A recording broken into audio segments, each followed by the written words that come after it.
one of the things you told me about, and you and I both love the idea of shaking things up and changing how we do things.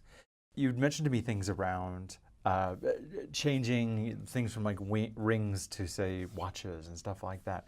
What are some of the other things you love the idea of shaking up when it comes to a wedding? So I tend to treat, or offer to treat, the wedding space as a wedding space rather than separate chairs on each side with a thing called an aisle running down the middle, where someone is handed over traditionally in straight weddings as property, a piece of property, yeah, from one male to another for life. So we talk about the possibility of either standing at the front, yeah, and having mingled with your guests beforehand, and suddenly the ceremony just begins. Yeah. Or coming around, if there are chairs, get rid of the aisle, but perhaps come around with your parents or someone who's really important to you, mm-hmm, with you, and go around the side and meet in the middle. Oh, wow. So it's a different way of looking at the space, or, yeah, doing the wedding in the rounds, so surrounded by your guests in concentric circles. That's nice. The one that you mentioned about the exchange of the ring, it's become a bit of a thing in America for gay men in particular to swap a Rolex or a Tag Heuer, because you're going to look at that I wouldn't mind pretty that. often if it's a Rolex. And of course, remember that person is, who gave me that, or that person, yeah, exchanged that with me on our wedding day. To be a bit more inconspicuous as well. Yeah. If there's folks who don't feel that need to be completely out, that's a lovely way of doing it. That is, yeah. Another tradition of a typical straight wedding is, of course, slicing the wedding cake. Yeah. So we've had the 6-tier rainbow cake with every colour of the rainbow inside, through to people who question whether we need to have a wedding cake because it denotes fertility. Maybe I'll just get like a wedding piñata or something, just for the hell of it. That's it. Fill it with lollies, with the kids running around. That's it. So all sorts of traditions, yeah, being questioned and thrown away. Get rid of the, spending hundreds and hundreds of dollars on flowers and sink that money particularly into food and beverages, mm-hmm, possibly foregoing the Hummer or the limousine, yep, and catching a tram or public transport or an Uber to your wedding, that sort of thing. And certainly not feeling the pressure to dress in a traditional way. So a lot of lesbian brides have called themselves a bride and still want the white wedding dress, and we completely respect that. Mm. But others have, foregone that and dress very casually. And the word I often use around same-sex weddings is authenticity. You need something that's authentic, that's going to reflect not only you, but how you live your lives on a daily basis, rather than the gender-defined roles that a traditional marriage kind of denotes. In playing that character and playing that role within doing that too, it's like, no, I must have this. Yeah. I must have that. I must do this. And putting that pressure on yourself to just be you. My second wedding was basically that, just on a beach. Me, my ex, and witnesses, and just the celebrant. It was just a beautiful thing to do. You think about celebrants, and right now we're always talking about marriage equality, and being married. Now, I'd love to hear more about the stuff that celebrants do, because I had a friend of mine who became a celebrant and approached me and did a naming day for me as a trans woman. She said, Michelle, I want to help you validate who you are. She goes, I want to basically help bring you into the world as you as Michelle and announce it to the world and bring your friends and family.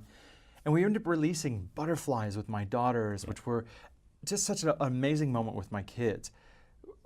You don't hear many stories of these things. Can you tell me a bit more about what you do? The marriage industry, if you will, is highly regulated in Australia. It's overseen by the Attorney General's Department in Canberra.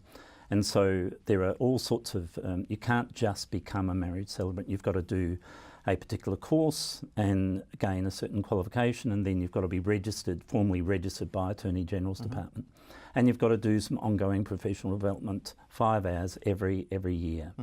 In addition to that, though, there's no need, if you want to conduct funerals, conduct naming ceremonies, conduct renewals of vows, or commitment ceremonies.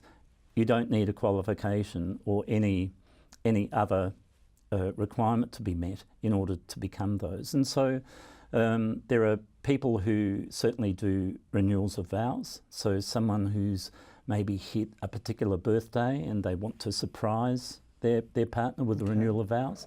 Got to be a bit careful about that one because not everyone wants to renew their vows and be surprised. Others who have gone through a rough patch and just have come out of it and want to signal that with a renewal of vows after maybe 5 or 7 years.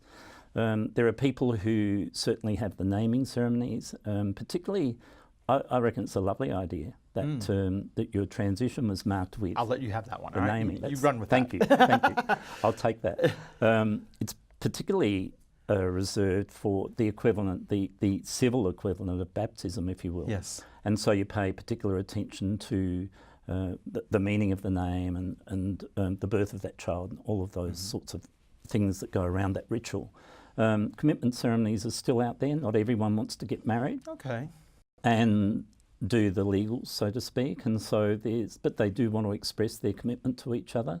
And so they're important. One of the things that I think is really important to our community is the need to understand how we might treat a little bit differently and respectfully someone from the LGBTI community who has died, and so that we don't misgender them, so that we do devolve to the appropriate partner, so that we play out the wishes of the person who died rather than the wishes of maybe the estranged family. Well, you see it mostly with like trans people especially, because I would hate to be buried as that person and not as how I identified most of my life. I mean, it would be horrible, and you see that in the news all the time. You see, there's lots of horror stories around that. Yeah. So so there's a range of, once you become a marriage celebrant, there's a range of others as well. Some people choose to be a funeral celebrant and only conduct funerals and not have anything to do with marriage ceremonies or wedding ceremonies at all, and personal choice. Yeah. What kind of changes would you like to see come to, I guess, weddings or the being a celebrant, or I guess just attitudes, or?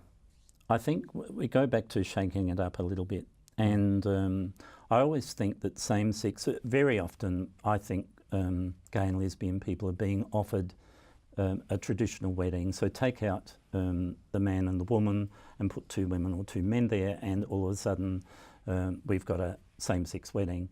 And I think what I'd like to see is more questioning of the relevance of those traditions and rituals that run right through the wedding industry and maybe have no relevance to us. So I'd love to see more shaking it up and more questioning of those traditional rituals that come very much from straight weddings, and I think we can do better than that as gay and lesbian LGBTI people, because if we don't start questioning that, no one else is going to start doing that for us. Well, I think we are great at questioning these things, and I think we're great at owning something and making it our own instead of just carbon copying. That's not what we want. It was marriage equality wasn't about just having the same as somebody else, but it was having ours and owning it.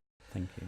And so I think that's a fabulous idea, and I hope that those who are watching get great ideas and question all those different things that we have been doing as traditions over the years as well. One of the things that's been fascinating is to have gay and lesbian couples come to me and say, we want a gay wedding. We don't want a straight wedding. We're gay, so we don't want a straight wedding. And others have come, and very early in the conversation, in the first meeting, they've said to me, we've got no idea what we're doing. We're engaged, whatever that means, and we need to plan our wedding, but how do we do that? How do you go about doing that? And they then say, because we've never been educated, we never took notice of the fact that this is what makes up a wedding, because we never thought that we were going to get married. And so that's been a conversation that I've had often with same-sex couples, and that just gives us all license to play. There's a very serious legal part to the wedding ceremony, but apart from that, the rest is very much up for grabs. Bronte, I have absolutely enjoyed this conversation, catching back up to you since our conversation before. So thanks again for sharing with me and with our audience as well. Thanks, Michelle. My name's Michelle. My name's Bronte. And we'll talk to you soon.